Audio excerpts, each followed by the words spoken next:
2 araw na lang Semana Santa na, kaya ang pamahalaan doble kayod na upang masiguro ang kaligtasan at kaginhawaan ng mga pasaherong babiyahe pauwi sa kanilang probinsya. From the very beginning, ang kabigin-biginan po ng ating mahal na Pangulo ay kailangan talaga gawin nating safe at very comfortable ang travel experience at commuting experience ng ating mga kababayan.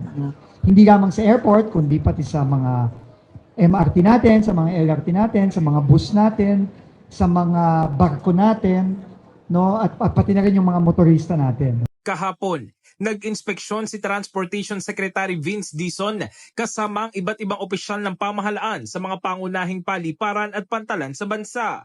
Ayon kay Dizon, handa na ang DOTR sa inaasahan dagsa ng mga pasahero at patuloy ang kanilang koordinasyon sa iba't ibang ahensya ng gobyerno upang maging maayos ang daloy ng mga biyahero. Simula pa noong Miyerkules, marami nang umuwi sa mga probinsya para hindi na sumabay sa dagsa ng mga tao sa susunod na linggo. Sa NAIA, inaasahan na aabot sa 1.5 milyon na mga pasahero magtutungo sa paliparan sa panahon ng Semana Santa.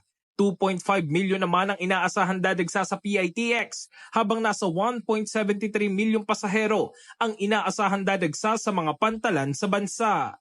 In the heart of changing lives, ako sa Brigada Jigo Custodio ng 105.1 Brigada News of Manila, The Music News Authority.